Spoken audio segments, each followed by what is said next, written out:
সংসদীয় আসনে সীমানা পুনর্নির্ধারণে সরকারের দিকে তাকিয়ে নির্বাচন কমিশন। ইসি আশা করছে ঐকমত্য কমিশনের সিদ্ধান্ত অনুযায়ী বিশেষ কমিটি গঠনের বিষয়ে দিক নির্দেশনা দেবে অন্তর্বর্তীকালীন সরকার। ইসি আনোয়ারুল ইসলাম জানান, সব দিক ভেবেই প্রস্তুতি নিচ্ছেন তারা। নির্বাচন বিশেষজ্ঞ ডক্টর আব্দুল আলিম বলেন, শিগগিরই এই নিয়ে অধ্যাদেশ জারি করা উচিত সরকারের। ফারজানা আক্তারের প্রতিবেদন।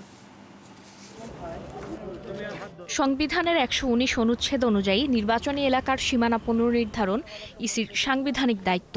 প্রতিটি জাতীয় নির্বাচনের আগে সীমানা পুনর্নির্ধারণের বাধ্যবাধকতা রয়েছে।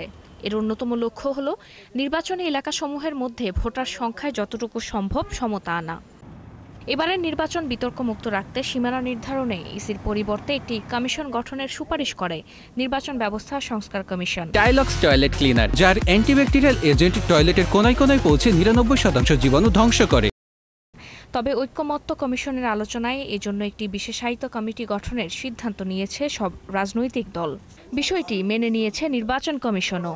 ঐকমত্য কমিশনের যে সিদ্ধান্তটা, এই সিদ্ধান্তটা কোনো না কোনোভাবে আমরা যদি পাই, কিভাবে আসবে আমি জানি না, আসলে পরে আমরা ওই অনুযায়ী আমরা মনে করি যে বিশেষজ্ঞদের সমন্বয়ে যদি করি, তাহলে আমাদের দিক থেকেও একটা সন্তুষ্টি থাকবে যে আমরা সবার মতামত নিয়ে কাজটি করতে পেরেছি। সমস্ত রাজনৈতিক দল তারা ঐকমত্যে একটা সিদ্ধান্ত নিছে, অবশ্যই এটা নির্বাচন কমিশন স্বাগত জানাবে।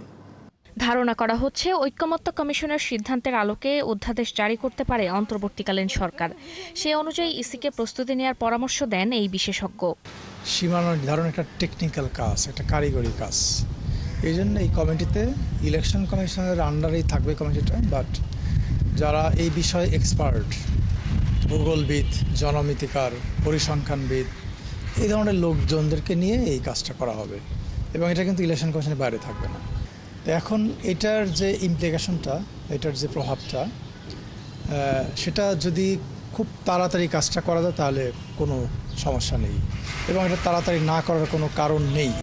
এরই মধ্যে ৭৯টি আসনে সীমানা নিয়ে ইসিতে আবেদন এসেছে ১৫০০-এর বেশি। তার মধ্যে সবচেয়ে বেশি ঢাকার ২০ আসনের মধ্যে সীমানা পুনর্নির্ধারণের আবেদন পড়েছে ৯টিতে। কুমিল্লায় ৫টি আর সাতক্ষীরায় ২টিতে নতুন সীমানা চায় আবেদনকারীরা। ফারজানা আক্তার, ৭১, ঢাকা।